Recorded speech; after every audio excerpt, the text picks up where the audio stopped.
Okay, I learned about anger and hatred and feeling cheated at a very young age. Okay, I had parents that weren't. I had parents that weren't. I was mad about the family that I was born into.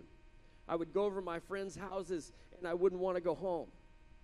Okay, it wasn't a pretty thing. I watched people go in just like we are here this morning, whoop, whoop, praising God. And then by the time we hit the door, the car door closes, there was a whole nother ball game. Gentlemen, I just want to say this. I hope and pray to God that we're the same men on Mondays as we are on Sundays. I grew up with the opposite. I grew up in a whole total atmosphere of hypocrisy. There were masks for everything.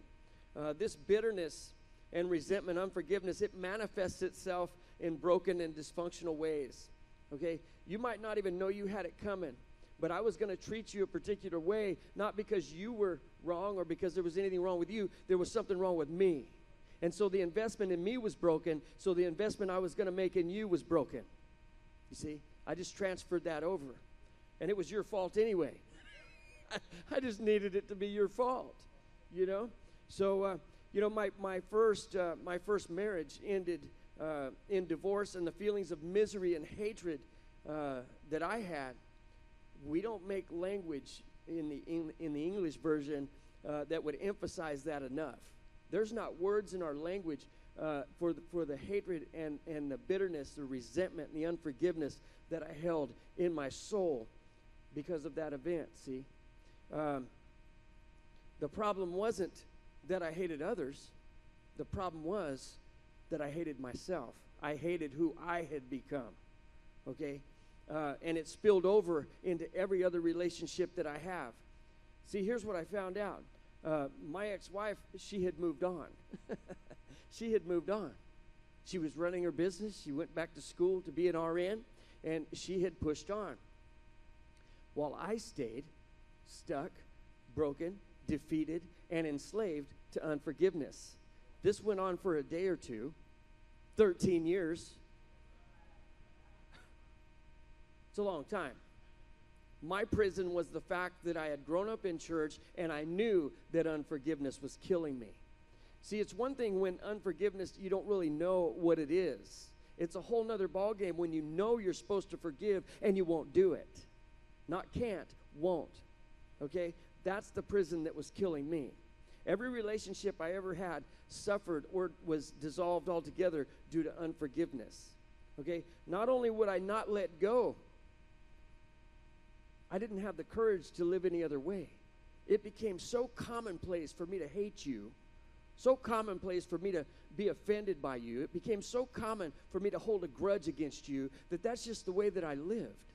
And the quality of my relationships just continued to plummet. See, because the quality of who I was broken. So every relationship around me was broken. Careful what you make an investment in. My prison was the fact that I knew better. Okay? I had entertained that condition for so long that I had learned to operate in it and survive. Not thrive, but survive. So I was lulled to sleep. You know that? You know? Nobody in here, I know. Not right now. I was lulled to sleep by the sickness that was killing me. And that sickness was unforgiveness. Somebody say, but God. Say it like you mean it, but God. On my darkest day, Christmas Day, 2010, God showed up. God showed up, and I was introduced to love that I had never known. In my brokenness, I was introduced to love that I had never known. The 12 steps of Narcotics Anonymous, sponsorship, and a support group. My journey of freedom started right there. I took a few suggestions. I had to resign as general manager of the universe. Anyone else? Nobody in here. Of course not. See, drug addiction had forced me to take an honest look at my life without my blame thrower or without making excuses. Blame thrower. Did you guys get that one? See, I carried unforgiveness even after I had done the work. I had done all the work that I was instructed to do. And for 3.5 years into my recovery, I was still bitter, resentful, mean, hateful. My quality of relationships, it just wasn't there. It just wasn't there. Okay? It was in a quiet moment that God showed up. It wasn't in the holler of the crowd. It wasn't in somebody praying in my ear real loud. It wasn't at a revival. It wasn't nowhere that you would think. It wasn't at an altar. It was in my quiet time with God that he came in and said, you know what? It's time to let go. God came in and said, it's time to let go. It's time to stop doing this and start doing this. And that's when my freedom came. And I had to give due where due was there. See, because my ex-wife, she was mom and dad at the same time. While I was getting loaded, she was doing the job. And I finally came to myself and said, you know what? She did a really good job because I've got 2 amazing sons. Okay? So I had to let go. See, even though I had been set free and started kind of believing in God again, there was still a restriction, and that restriction was unforgiveness. See, so unless I as a Christian have gone through more than what Jesus has gone through, I give up my right to hold a grudge or be offended. Christianity and being offended are divorced. You can't have them both. I can't have them both. I can't wear the label of Christianity and walk around all offended all the time.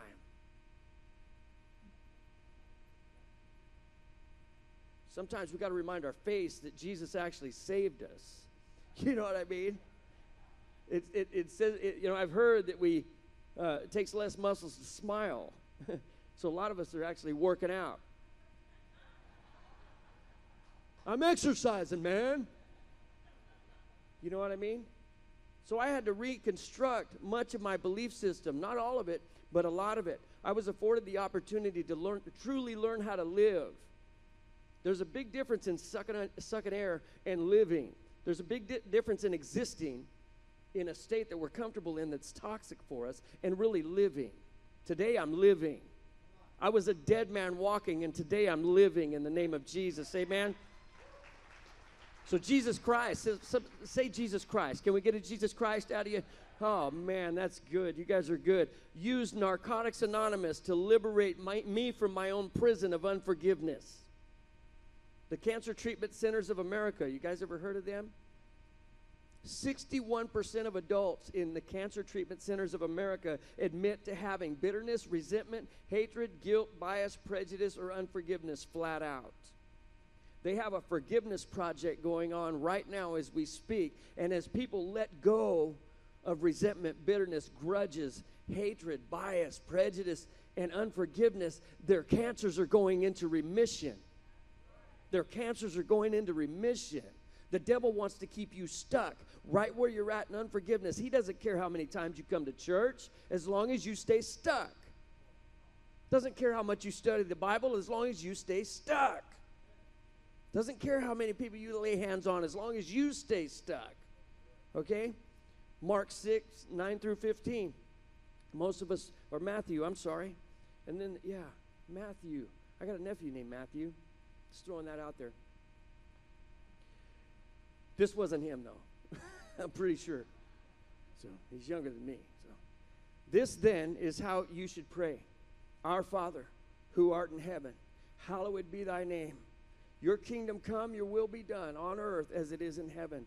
Give us this day our daily bread, and forgive us our debts as we forgive those who have a debt toward us. And lead us not into temptation, but deliver us from evil. And I read this earlier, but I'm going to read it again. For if you forgive other people when they sin against you, your heavenly Father will forgive you. But if we don't forgive other people when they sin against us, see, we restrict God. We close God's hand when we hold on to this. He needs willingness to come in and set us free. He needs willingness to come in and set us free. If we stand back like this, we keep God in a box. But when we go like this, we let God out of the box. And you can really start to live up to your potential in Him. Okay? So just wanted to share that with you this morning. God bless you guys. Here comes Pastor Dave. All right, Rich. Good morning. Good to be here. Feeling good. You guys ready? If you listen fast, I'll talk fast, right? My birthday's not till Wednesday, so I'm still in my 50s. I've heard an inordinate number of old people jokes today. Just want you to know that you're probably all going to hell. Anyway, I'm just playing. Anyway, but thank you guys so much for the love, and thank you, Rich. Now, when Rich is talking about this, to be honest, this is a really hard concept to wrap your head around. In order for me to be forgiven, I am required by God to forgive others first. Seems a bit unfair, doesn't it? Now we live in a world that is, have you noticed that people are offended by like everything? Everything. Oh, you drink whole milk. You should be doing 2%. I'm offended. People are just offended by Christ. But we got to kind of sort through that. But see, in a world where everybody's offended, we got to sort through and find out what really matters. Now, I think the dragon of unforgiveness is probably the fiercest dragon of them all. And the myth that we tell ourselves is because it's justified, because it was unfair, because it wasn't right, or we were taken advantage of, or we weren't treated right. The myth that we tell ourselves, we say, God understands why I'm upset. God understands why I'm hurt. So we hold on to that. And see, that's why we don't really understand what forgiveness is about. We walk around with a chip on our shoulder. Making sense now, right? You think, what do I do with the chip? We walk around with a chip on our shoulder. With that chip on your shoulder, somebody at some time, or everybody, is going to knock the chip off. As a matter of fact, maybe your friends will tell you, you're like in a bad mood all the time. Okay, but because offense affects all of your life.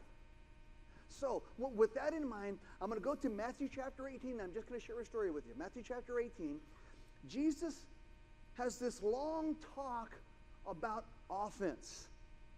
When you're reading in the book of Matthew chapter 18, the entire chapter, the whole chapter, Jesus is talking about being offended. So here's what I want you to get. If there's something in red, and it's red for the whole chapter, this is a big deal. This is a really big thing, because offense traps more Christians than anybody, right? So he has this long conversation. He's going through all this kind of stuff. And one of the guys that's with him, his name is Peter. Peter is struggling with this conversation about offense. Anybody ever sit and listen to something and you're uncomfortable because you want to respond? It's like, I got to figure this out. So Peter he's struggling with this. And when Jesus takes a breath, Peter interrupts and he goes, hey, wait a second.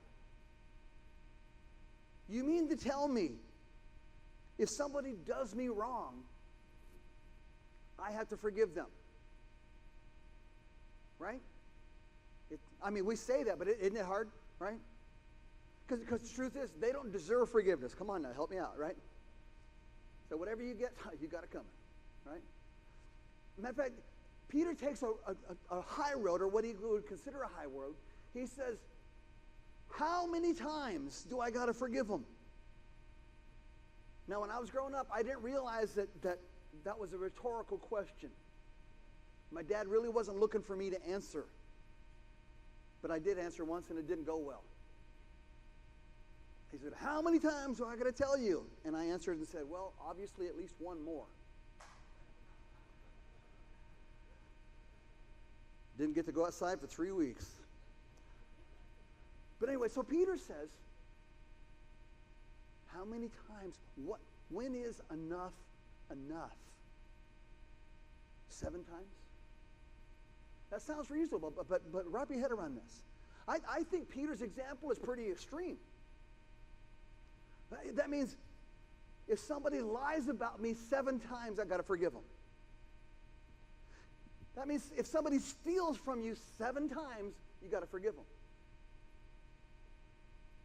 If that dirty dog has 7 affairs, you got to forgive them. Sound pretty extreme, right? No, I'll kill you after 1, right? And so now that's what makes Jesus' response so ridiculous. He said, Peter, if you're going to keep score, if you're going to be counting, and I think what Peter was trying to say is, look, I've tried. It's not getting better. They're not acting better. And so it's making me crazy. I can't get them to change. Jesus said, look, if you're going to go about this that way, where you're counting this up, he said, here's the number I want you to use. 70 times 7. For the mathematicians, that's 490. Forgive them 490 times for stealing from you. Forgive them 490 times for lying about you. Forgive them for having 490 affairs. What? We'll look and say, that's impossible. That's right, it is impossible.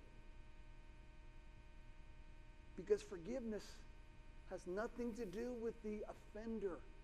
Forgiveness releases the offended. Forgiveness doesn't get them off the hook. It gets you out of the prison. That's what it's all about. See, so here's what I'm saying. This is how this works. We carry the chip on our shoulder. We're waiting for somebody to just kind of get it right. And we give that other person or that situation way too much power over our lives. Way too much power. We're waiting for them to make it right. We're waiting for them to apologize. We're waiting for them to come to us, whatever. We're waiting for them to straighten up, because I don't know if you guys know this, they'll never straighten up. It's crazy. And so the lesson, and this is what Jesus said in verse 33 of Matthew chapter 18, he said, shouldn't you have shown mercy to them like I've shown to you? See, the truth is, we are convinced that we're looking for justice when the honest truth is we're looking for revenge, right? If we've been hurt, we want the other person to hurt just as bad as we are, because that's fair, right? I mean, come on, do we have any honest people in the room? You jack me, I'm going to jack you. That's just the way it works. You mess with me, I'm going to mess with you. And so we want, now the way that this works, because they did it insensitively, this kind of stuff, we just kind of one-up them a little bit. So it escalates. That's exactly what's destroying our families. That's what's wrecking marriages and tearing families apart. Because hurting people feel like they're justified to hurt other people. And what Jesus is saying, if you're going to do it that way, you're keeping score, it's always going to end in disaster. It's never going to come out good. So forgiveness is the grace that is shown to you that we show to others, because we're not God, He is. So let me ask you a question. You ready? Everybody in this room knows that you can call on God and be forgiven, right? Everybody know that? How many guys God has forgiven you? Come on, let me see. Come on. Some of us, we've been forgiven for a lot. You know. Now, first question, what did you do to deserve forgiveness? Not a thing. Second question, what can they do to deserve yours? You got a dad that abandoned his family. He can't go back and say, you know what, son, we're going to put you back in the 4th grade. We're going to go to the park. I'm going to push you on a swing. We're going to buy a set of bunk beds. I don't care if you're 34. We're going to start over. We're going to do this right. So you can't uncheat an affair. You can't unlie a lie. You can't unsteal the stolen. So the only thing that we can do is inflict more pain in return for pain. That's a horrible idea. Doesn't that make sense? Okay, so forgiveness doesn't let them off the hook. That's between them and God. But forgiveness lets me out of the tomb. That's what it's all about. Forgiveness is not the same as reinstatement. Now listen. So, well, if you forgive her, we're going to get back together. No, that's not going to happen. Because forgiveness has nothing to do with them and what they did or what they didn't do, or how fair it was or how unfair it was. Forgiveness has nothing to do with what you did. Forgiveness has everything to do with, you know what? There's a broken place in me. There's a hurt place in me. There's something wounded inside of me. And what I need to do, instead of holding on to that, I'm going to release it, and I'm going to let God have that, so God can heal that broken place. Does this make sense? Because everybody in this room has been wounded. Everybody in this room has been wronged. Matter of fact, Luke chapter 17, verse 1, Jesus said it this way: it's impossible to not be offended. Matter of fact, know me long enough, I am really sure I'm going to hurt your feelings. It's going to happen. See, people say, well, Pastor Davis never hurt my feelings. Well, you're new. Because, my friends, this is life. We rub shoulders with one another. We live together. There's a lot of friction. And sometimes I'm going to say and do insensitive stuff because I am. But see, sometimes it's you.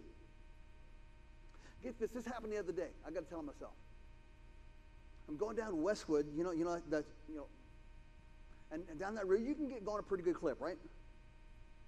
So I'm going along, and this guy pulls out in this white car. I mean, he pulls up the stop sign, and my first thought is, oh, no, you're not going to do that, are you?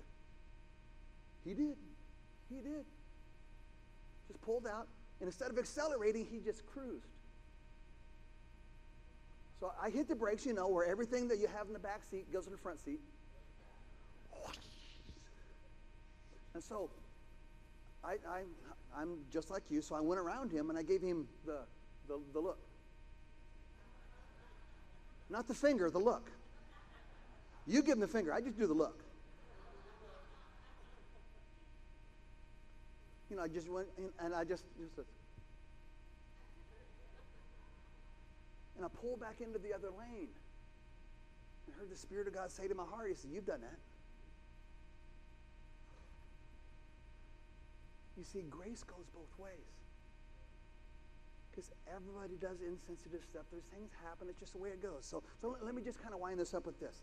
It's in John chapter 11. Jesus has these really close friends, Lazarus, and Lazarus has two sisters, Mary and Martha. Now, Mary is she's the carefree spirit kind of. Martha is the let's get it done kind of person, right? So anyway, Lazarus gets really, really, really sick. Really sick.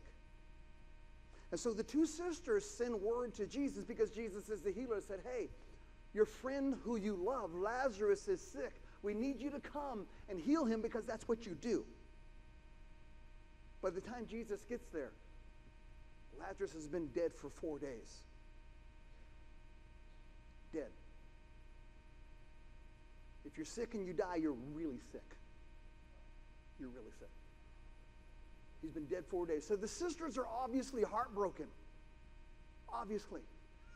And they respond in a way that probably we would respond as well. If you would have got here in time,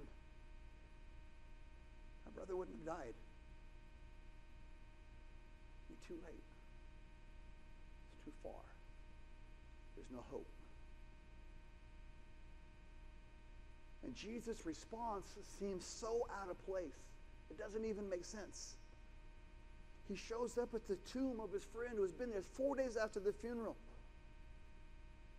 And they cry to him, if you'd only been here. And the only thing he says is, I am the resurrection and the life. It's a little late, don't you think? I mean, put yourself in that position. You have a loved one pass away, and this person comes to see you a week later, and they say, it's okay. They're going to be healed. They're buried. It's too late. It doesn't make any sense. See, this is what I'm saying. When we're holding on to these things, it doesn't make any sense. So I'm going to fast forward this a little bit. Jesus said, I'm the resurrection and the life. Fast forward down to verse 43 and verse 44. They get to the tomb. Jesus has them roll back the stone. And he cries out with a loud voice into the place of the dead. He says, Lazarus, come forth. And he who was dead came out. He who was dead came out. My friends, that's you and I. Jesus steps to the tomb of our brokenness, to the tomb of our deadness. Jesus steps into our dead places, calls our name. Have you been in church and you felt like that I was talking to you? Have you been someplace and you felt like God was just singling you out? My friends, that's you and I. Jesus calls into our dead places. He says, hey, I'm talking to you. And you and I, we've been there. We've been rescued out of the dead places. Isn't that right? And we come out. How many of you guys have come out of those dead places? You know what I'm talking about. I was this, and Jesus called my name, and now I'm this. And in verse 44, it says that he was wrapped in grave clothes.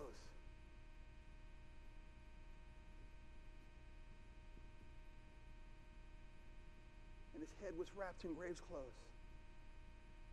Here's what I want you to get. Now listen close. In verse 25, when he said, I am the resurrection and the life, that's a conjunction. Anybody remember Schoolhouse Rock? Come on now. Come on. Yeah, go ahead. Sing it. Go ahead. Conjunction, junction, what's your plans? Hooking up. Okay. You know. Yeah, I was going to get Ernie up here to sing it with me.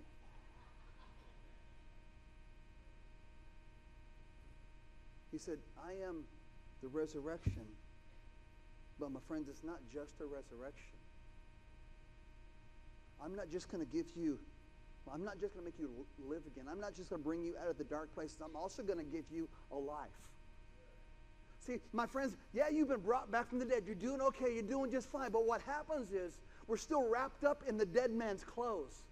We're still wrapped up looking like we move like a dead man instead of a living man. We still speak things that the dead man speaks. We still look at things through a dead man's eyes. Jesus says, I want to give you life. I want you to see things through the life of a living man. I want you to speak things that a living man would speak. I want you to move around like a living man moves around. So what I got to do? I got to unwrap that guy. I got to let him loose and set him free. Because whom the Son sets free is free indeed.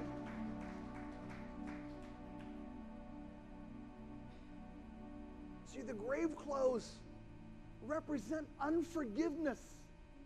And the stuff that we hold in our heart that we don't think that we can let go of because we're so worried because we think that that person's going to do it again, and they probably will. But your beef is not between this person and that person. I'm going to get it right here.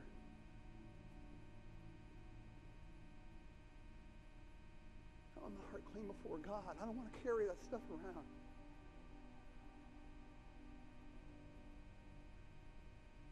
When Jesus asked them to roll away the stone, they said, that's a bad idea. He's been in there 4 days. Romans chapter 7, verse 24. The Apostle Paul says, "O wretched man that I am." Everybody say wretched. Anybody know what wretched is? Let me help you out. You know what it is to retch? That's when you discover somebody threw the meat in the garbage can outside a week later. And you open the can.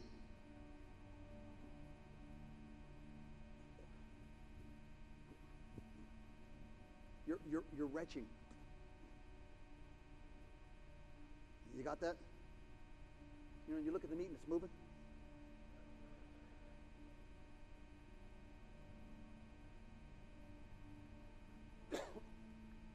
We can't remove the stone because the wretched man is in there. In Roman times, Paul is writing to the book. He's writing the book of Romans to the people that are living in Rome. And capital crime was met with capital punishment. If you were convicted of murder, what they would do was they would take the murdered corpse and they would chain the murdered corpse to your back. That's nasty like in a whole lot of ways. So you would carry around the wretched man. You would carry the dead guy on your back until the living man became the dead man.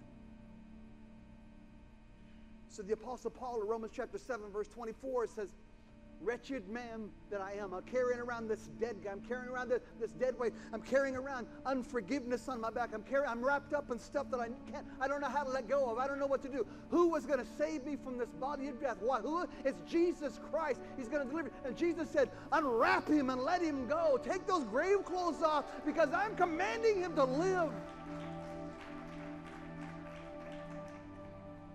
If you're having a struggle letting go of offense, if you've been hurt or wounded, or you have memories that just pop up, and every time you think of that event, every time you hear that person's name, every time you pass them on Henderson, you don't know what I'm talking about? Has anybody ever done this? I've done this. We see them in a store, you go to a different store. I need some friends. Come on, help me out. Like, "Urgh."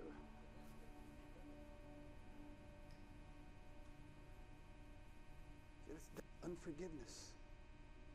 say, what that person did to me is not right. I completely agree. But giving them the power over your heart puts them in the place of God. And my friends, that's not okay. So I'm not releasing them. I'm releasing God, saying, you know what, God, this is the broken place in me. This is the hurting place in me. This is something I need you to intervene and to heal so that I can move on. See, that's how we get past the past. As I'm preparing for this week, I remember 3 gigantic offenses in my life personally. The first one literally was a half a century ago. That really hurts my feelings.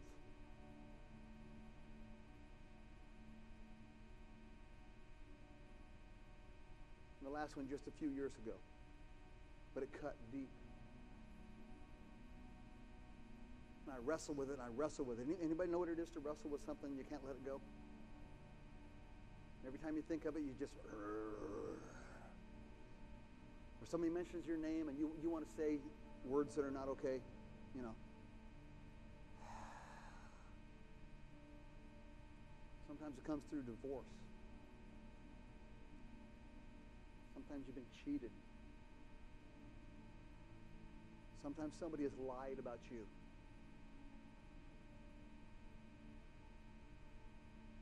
Three times. I really, really wanted justice. Everybody say justice.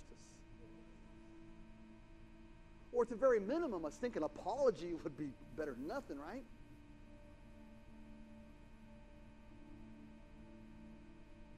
I never got an apology, ever. Never. Matter of fact, in the first one, they're all dead. Try getting an apology out of that. I even stood over the headstone of one of them, angry. That's sick, huh? That's not okay. I'm in counseling. I'm okay. But see, I realized that I had to let it go because of what it was doing to me. And if I gave that offense that much power over my life, see, that's why God says, you know, the reason that you have to forgive is not because they deserve it, but because they shouldn't have that kind of power over you. So you just release it to God. So it's time we take the chip off our shoulder. Time we take the offense. Put all the chips on the table. Jesus, I'm all in. I'm all in. There's no part of me that you don't have. Every offense, every day, every history, every relationship, every divorce, every broken love affair, everything I've ever done, God, I'm all in. There's nothing reserved to me. I'm giving it all to you. Why? Because I don't want anything standing in the way. I want my heart to be pure. I want my life to be right. And I don't want to depend on feelings. I don't want to depend on how things are going. I want to depend on you and nothing but you. I don't want the grave clothes to hold me back anymore. Loose that man and let him go. Here's what I'm saying for you and I today. This is where you're at. Some of you are stuck and you know you're stuck. And in your mind, what happens is when I'm talking to you right now, something is rising up in your spirit and it makes you angry, it makes you frustrated, it makes you hurt. You say, Pastor Dave, I don't know how to forgive. That's because you keep looking at the person.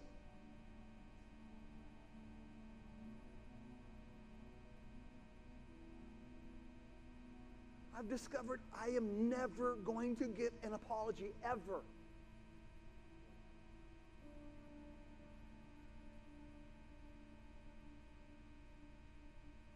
It's taken some time and some tears.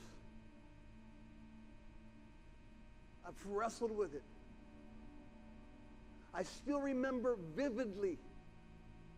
It still stings. Is that real? But it doesn't own my heart anymore. I've given that, I'm all in. I'm all in. I've given that offense to him. Do I ever struggle with it? Yes. Get this is crazy. The last one, called me up. Hey, Dave, how's it going? After all that. And I'm thinking in the back of my mind, just like you, I'm thinking, really? And after, the audacity of it all. Am I telling you the truth, right? Some nerve, dude. So I'm trying to just be the good Joe and like, hey, how's it going? Hey, how's the wife and kids? And then this person says, hey, we need to get together for lunch. I'm like, oh, hey,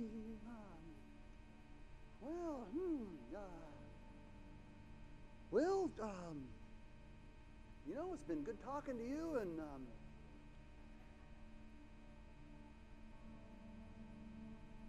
because forgiveness does not mean reinstatement. Because God's not so much expecting you to get it right with this person, although that could be it. But God is not okay with what happened between you and this person standing in the way of you and him. And that's where you're at today. Some of you guys are stuck. You're trapped. You're still bound up in grave clothes. You still move like a dead man moves. You still talk like the dead man talks. You still see things through a dead man's eyes. It's time to loose that man and let him go. Some of you are carrying hurts. And you can't shake it. You're even sitting there today saying, Pastor Dave, I don't even know how to do this. I don't even know where to go. I don't even know the first step. Well, this is it. Could I get you to bow your eyes and close your eyes just a moment, please? While every head's bowed, everybody's eyes are closed here for just a moment. You're carrying hurt. You're carrying offense. You've been deeply wounded and you don't know how to shake it. It's all over you and you can't deal with it. You don't know what to do. While every head is bowed, everybody's eyes are closed here, this is super important. My friend, do not walk out of here carrying that burden.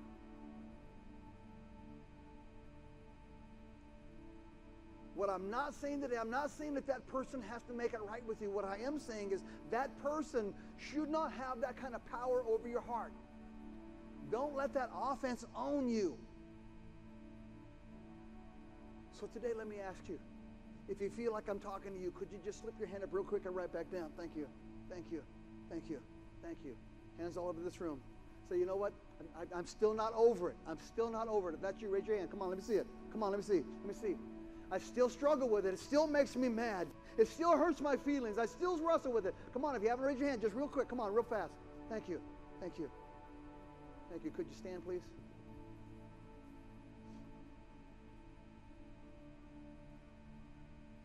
Our prayer partners are here to pray with you. This is really big. Sometimes you just need somebody to pray with you. Because sometimes you don't have the power to pray it through by yourself. You know, when you're really offended, my prayer, I remember when I was super offended, my prayer was, God, can they die? I mean, that makes sense to you, right? You keep watching the news, hoping you'll see their car. I'm just kidding, but you know.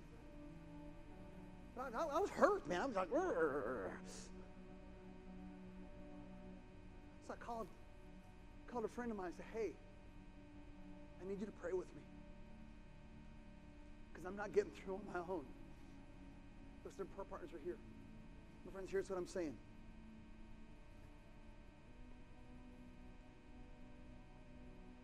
Time to come unwrapped. Time to shake the grave clothes. It's keeping you from living the life that God wants you to live. So whether you pray with these prayer partners, whether you just pray to yourself right now, kneel down or whatever, I don't even care if you get in your car and just turn the air conditioner on because it's hecka hot out there. But at some point, release it to God and watch what God will do. Okay? Let's pray.